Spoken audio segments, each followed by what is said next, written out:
రాష్ట్రంలో ఏం జరుగుతుంది? రాష్ట్ర ప్రయోజనాల్ని కాపాడుతున్న ప్రభుత్వం వైఎస్ఆర్సీపీ ప్రభుత్వం ఈ రోజున ఆరోగ్యశ్రీని 5 లక్షల నుంచి 25 లక్షల రూపాయలకి పరిమితి పెంచుతూ పేదవాడి ఆరోగ్యానికి పెద్దపీట వేసిన ప్రభుత్వంగా రాష్ట్రం అంతా మన్ననలు అందుకుంటోంది. మరోవైపున సుదూరంగా పక్క రాష్ట్రంలో చంద్రబాబు నాయుడు గారు పవన్ కళ్యాణ్ ఇంటికి వెళితే అదొక వార్త. అంతకుముందు పవన్ కళ్యాణ్ చంద్రబాబు నాయుడు ఇంటికి వెళ్తే అదొక వార్త. మరి వీళ్ళిద్దరూ ఒకరి ఇంటికి ఒకరు వెళ్లడంలో ఆంధ్రప్రదేశ్ రాష్ట్ర ప్రయోజనాలు ఏమున్నాయ్యా అంటే, మాకేం సంబంధం, మేమెక్కడో హైదరాబాద్లో ఉన్నాం, మా రాజకీయ ప్రయోజనాలు రానున్న ఎలక్షన్స్లో మేము ఏ విధంగా 4 సీట్లు సంపాదించుకోవాలనే ఒక దుగ్ధతో వీళ్ళిద్దరూ కూడా ఒకరిళ్లకు ఒకరు వెళ్ళి ఒప్పందం ఏ విధంగా చేసుకోవాలి, డీల్ని ఎంతగా మాట్లాడుకోవాలి, మరీ ముఖ్యంగా ప్యాకేజ్ స్టార్ అన్నప్పుడల్లా పవన్ కళ్యాణ్ ఉలికిలికి పడతాడు, ఎగిరిగిరి పడతాడు. మేము ఖచ్చితంగా చెప్తున్నాం, పవన్ కళ్యాణ్ అనే వ్యక్తి రాజకీయాల్లో 100% కూడా ప్యాకేజ్ స్టారే.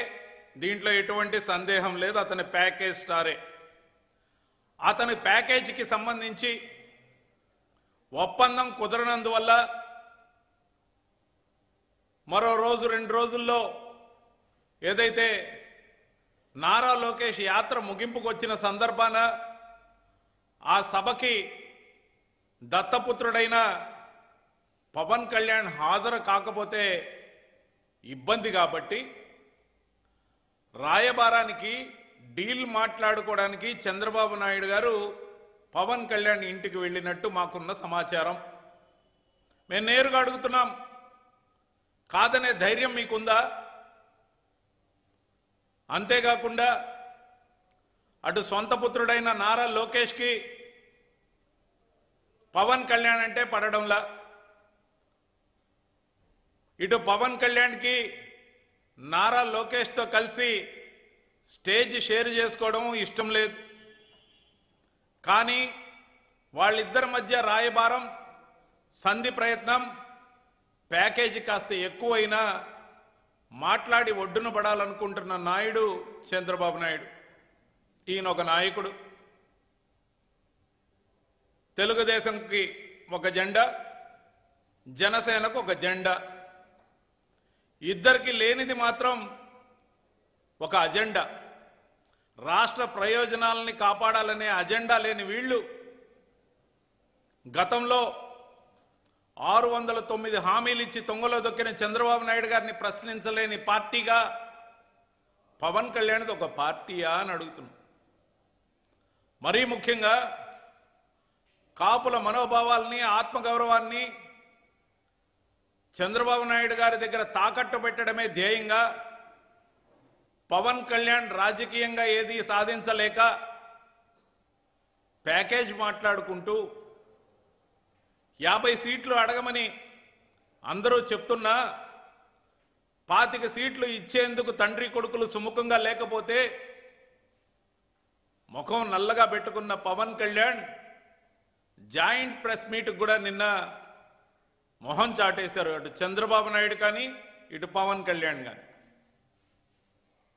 వార్తల కోసం వార్తల్లాగా సంధి ప్రయత్నాలు బెడిసి కొడుతుండగా రాబోయే ఎలక్షన్ తుఫాన్ని, ముఖ్యంగా వైఎస్ఆర్సీపీ ప్రభుత్వం ఇచ్చిన హామీలన్నీ నెరవేర్చింది, సంక్షేమ అభివృద్ధిని పరుగులెత్తిస్తుంది, పాజిటివ్ ఓటు సునామీలో కొట్టుకుపోతాం, ఒక్కొక్కరం అయితే ముక్కలు చెక్కలైపోతామని భయపడి పొత్తుల కోసం ఏదైతే వెంపర్లాట ఉందో దీంట్లో తన సొంత పుత్రుడి అగచాట్లని కవర్ చేయలేక తండ్రి పడుతున్న పాట్లు చంద్రబాబు పడుతున్న పాట్లు మరీ విడ్డూరంగా ఉన్నాయి. 226 రోజుల పాదయాత్రట, 3132 కిలోమీటర్లు నడిచేసాడట. అది ఒక పాదయాత్రట నారా లోకేష్ది. అది పాదయాత్ర కాదు బాబు, నీ తనయుడు ఊబకాయం తగ్గించేందుకు చేసిన ఒక చిన్న యాత్ర. అందరూ నిద్రపోయాక నడి రాత్రి నియోజకవర్గాలు దాటి జిల్లా సరిహద్దులు దాటినట్టు కలరిచ్చిన యాత్ర. కానీ అది మాత్రం తెలుగుదేశం పార్టీకి, ఆ కార్యకర్తలకి ఒక చేదు మాత్ర. ఎవరైనా సహజంగా పరిణితి చెందిన నాయకుడు, పేరున్న నాయకుడు పాదయాత్ర చేసి ప్రజల కష్టాలు తెలుసుకొని వాళ్ళతో మమేకమై తద్వారా తాము అధికారంలోకి వచ్చినప్పుడు వాళ్ళ కష్టాలను తీర్చడానికి చేసే యాత్రని పాదయాత్రని అంటారు.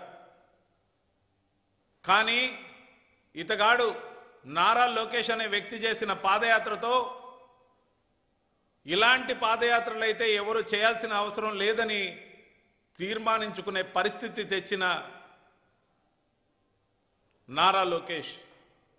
ముఖ్యంగా అతనిలో విషయం తక్కువ, అతిశయం ఎక్కువ.